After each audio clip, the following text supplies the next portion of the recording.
Hello, my name's Jay Burns. I'm a researcher at SRUC, which stands for Scotland's Rural College, and I work in the Gentle Project. So my presentation is called Hot Cows, Who Cares? And to talk through this presentation, I'm going to have a little bit of help from Joe Munro. So this is Joe Munro. Joe's an average dairy farmer in Scotland.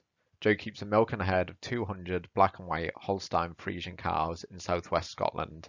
The cows are housed every night and fed a high quality diet indoors year round. In the summer months, they're also let out to pasture to graze for part of the day. From these 200 cows, Joe gets over 1.5 million litres of milk per year, and the price Joe gets for this milk depends on the quality of it. So the higher the fat and protein content, the better price Joe will receive.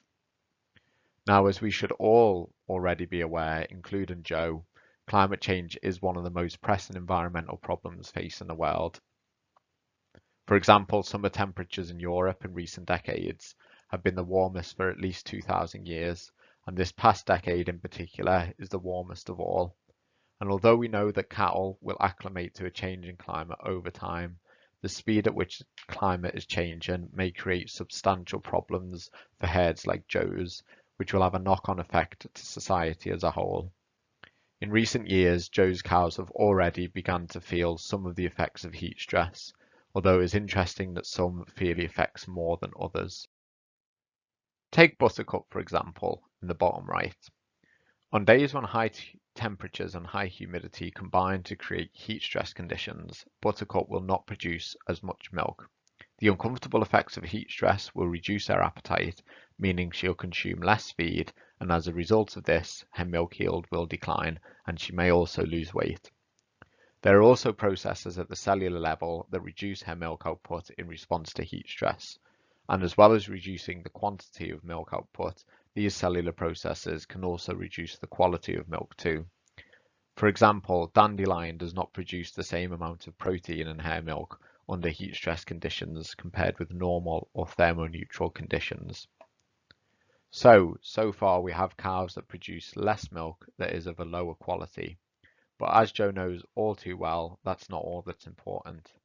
For the cows in Joe's herd, there are also important traits related to health and fitness that are affected by heat stress.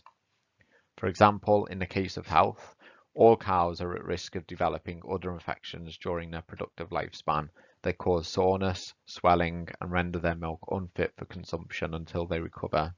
These infections are collectively known as mastitis, and mastitis is costly both in medicine and in milk losses during the course of the infection.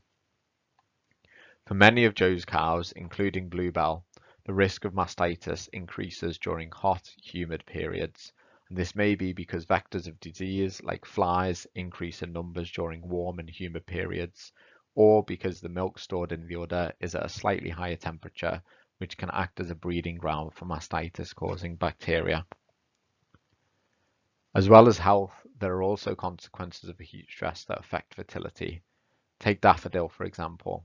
It is normally a little over a year between the times that she has a calf, and for the dairy industry, it is important that this time is kept to a minimum because her purpose in this herd is to keep producing milk. However, during periods of heat stress, the chance she'll become pregnant is reduced, and this can be because of physiological reasons that affect viable ovulations or behavioural reasons where visible symptoms of estrus are less obvious, meaning Joe is more likely to miss time breeding opportunities. In either case, the length of time between calving might increase, and if fertility becomes a persistent problem for Daffodil, Joe will replace her, so there's also an indirect effect on her survival chance here too. But for some members of the herd, there is also a direct effect of heat stress on survival. For Daisy, this means that prolonged periods of heat stress, such as heat waves, seriously reduce her ability to dissipate heat, and if Daisy doesn't survive a period of heat stress, she'll have to be replaced. And finally, if the average age of Joe's herd declines due to increased mortality, the emissions intensity of the milk produced will be higher because all those emissions from the rearing period of these cows will be spread over a shorter period of milk production, meaning more emissions per kilogram of milk for society. So you can imagine the last thing Joe and Joe's cows want is more heat stress. Unfortunately for Joe and Joe's cows, though, future climate projections are not looking good. According to climate projections for Scotland, average temperatures will increase across all seasons and weather may also become more variable, meaning more extreme weather events like heat waves and heavy rainfall. So Joe's herd are likely to face more and more challenging production circumstances over the coming decades.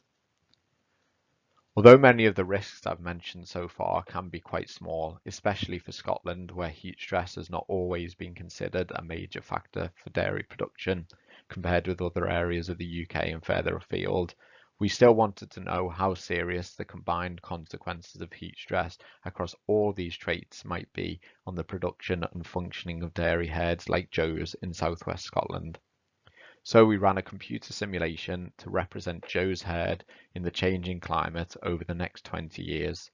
We found that in the final years of the simulation, Joe's gross margin will be reduced by as much as 3.5% per year.